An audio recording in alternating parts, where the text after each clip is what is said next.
Halo, gue Randy. Kali ini gue mau ngebahas barang bagus lagi yang banyak dikomplain. Iya, udah banyak banget yang komplain, mau japri, mau di grup, mau di komen YouTube, barangnya beda sama yang gue dapet. Oke, jadi udah gua tes dulu ini bagus, dan sempat gue masukin ke best cooler under 100 ya, under 100.000, bahkan bisa ngalahin yang 150.000. Tapi sekarang yang didapat itu beda.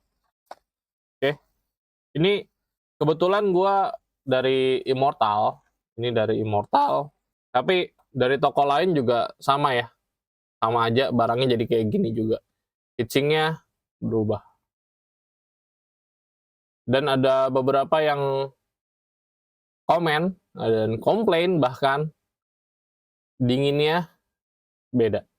Oke, ini kita langsung bandingin aja ya. Ini yang lama, jadi gue nggak akan tes. Ini yang udah gue bongkar-bongkar, dan yang ini belum gue bongkar, jadi biar adil ya. Karena dari fisik dan lain-lain ini nggak berubah, jadi gue cuma timbang aja. Oke, kalau yang Eget biasa, ini yang versi Eget 60,7, dan ini yang biasanya 65. Sedikit lebih berat, harusnya ini bisa lebih diuntungkan ya. Karena kemungkinan volume yang lebih berat, volumenya lebih besar, kemungkinan karena lebih berat. Tapi kalau 5 gram sih nggak terlalu signifikan juga harusnya. Tapi yang dipermasalahkan apakah airflow-nya bagus, karena ini ikutnya jadi airflow yang bulat ya. Kalau yang ini atas bawah pembuangannya. Kita langsung aduin aja di sini. Dinginnya dulu, nanti kita masuk ke detailingnya ya. Karena gue nggak mau kayak di AL19 kemarin, di tes lamaan ternyata suaranya makin kencang, kipasnya malah makin bagus hasilnya di tes lamaan. Kita cobain sekarang langsung. Tetap dia naik dulu, kencang dulu, baru turun. Gua cobain dinginnya dulu, bedanya gimana. 4,4 minus 4,6. Harusnya untuk di awal kemungkinan besar bisa kasih ke peak yang sama dulu. Cuma permasalahannya nanti kalau heatsinknya bagus atau enggak itu kalau misalnya udah lama dipakai, itu beda atau enggaknya baru kelihatan.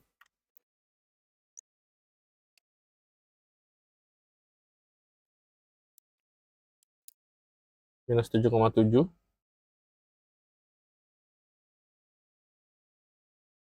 minus 8,3.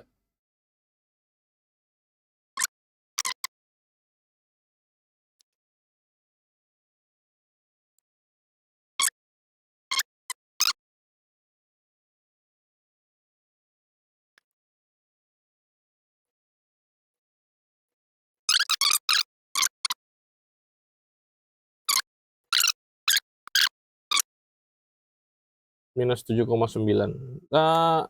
Nggak terlalu beda signifikan ya. Ini bisa terjadi karena banyak faktor sih. Kalau ngomongin dingin nggak akan terlalu berasa harusnya. 5,7, 7,9.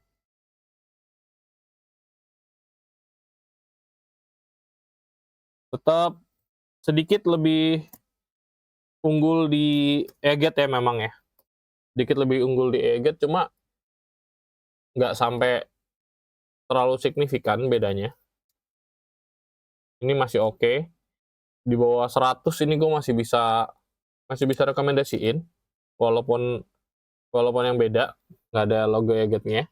Kalau ngomongin dingin ya masih bisa gue rekomendasiin. Tapi memang ini kelihatan, ini di bawah heatsink ini masih banyak siripnya. Yang ini udah tinggal sedikit, heatsink ini juga tinggal setengah. Kalau ini full. Yang ini nggak akan gue bongkar lagi, kalian bisa lihat video bongkarnya, dan ini gue akan kasih lihat kalian dalamnya kayak gimana ya bentuk heatsinknya. Kalian bisa compare sama video gue yang lain ya, yang bahas Eget ini.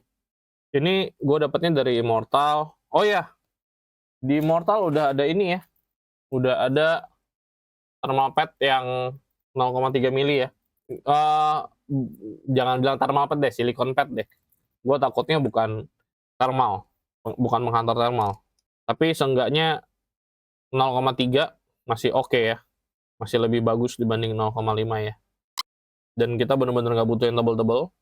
Kayaknya itu langsung ngetok gua yang 0,3. Ini bukan cuma di apa namanya? Bukan cuma di Immortal ya.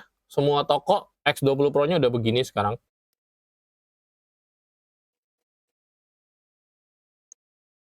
Peltier-nya masih sama. Jadi nggak usah terlalu dipusingin. Oh iya, ini sebenarnya nggak perlu kita buka.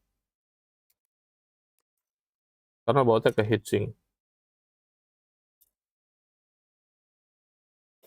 Nah, kita ini bisa lihat di sini kipasnya sama aja sebenarnya. Dan bedanya di heatsinknya aja ya. Peltier-nya kayak di AL19. Jenisnya kayak di AL19. Ya, ini heatsinknya lebih tipis. Gue coba kasih lihat deh perbedaannya. Biar lebih valid ya. Untuk board sama aja. Untuk board sama aja. Jadi sebenarnya nggak usah terlalu dipusingin. Watt pemakaiannya juga harusnya sama aja ya jadinya. Perbedaannya itu di heatsinknya. Ini lebih rapat. Pembawaan panasnya bisa lebih baik. Lebih tinggi juga. Jadi luas. Jadi luasan yang bisa dilepas ke udaranya itu lebih bagus di sini seharusnya ya. Yang di logo Eaget memang. Dan ini ketebalannya juga beda ya, tebelnya. Ini cuma setengahnya sekitar. Ini tinggi siripnya 7,8, kalau yang ini di 11,1. Base heatsinknya sama-sama tebelnya, mirip-mirip. Jadi ya kalau ada yang Eaget sih gue prefer yang Eaget ya, karena pembuangannya juga atas bawah, yang bisa gue tutupin biar cuma di atas bawah doang.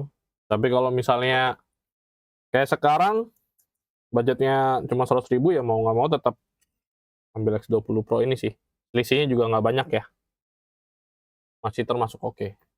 Karena lihat sendiri tadi selisihnya benar-benar sedikit. Kalau ngomongin watt dan lain-lain juga akan sama aja hasilnya. Kita coba 15-an ya, 15-an watt, 15,5.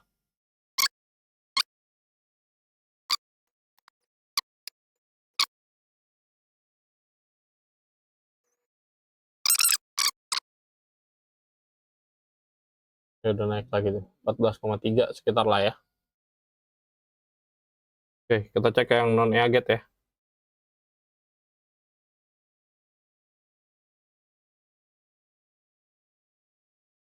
Karakternya juga sama, ke 15, dulu dan turun terus. Harusnya sama aja.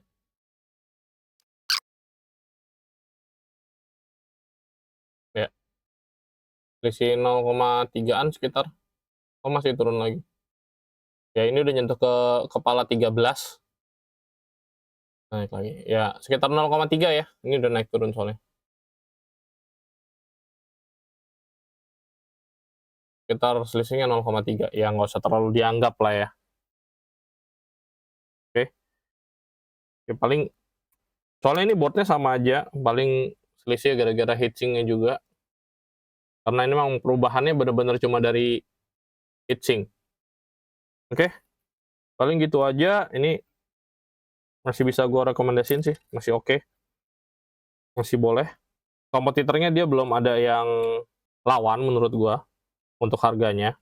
Jadi ya mau nggak mau kita harus terima keadaan kalau ini memang ada di downgrade di bagian heatsinknya. Tapi ya mau gimana lagi, stoknya cuma ada ini. Ya jadi kalau buat yang udah beli dan beda, ya nggak usah terlalu dipusingin karena selisihnya juga nggak terlalu beda jauh. Kalau misalnya yang ada beda jauh, coba nanti cek aja pastanya ada masalah atau enggak ya. Karena ini gue cek kebetulan gue dapetnya yang bagus dua-duanya, harusnya aman-aman aja. Udah dapet kesimpulannya belum ya? Ya udah, under 100.000 boleh ini, di bawah 150.000 juga masih boleh gas ini sih kalau untuk yang jepitnya.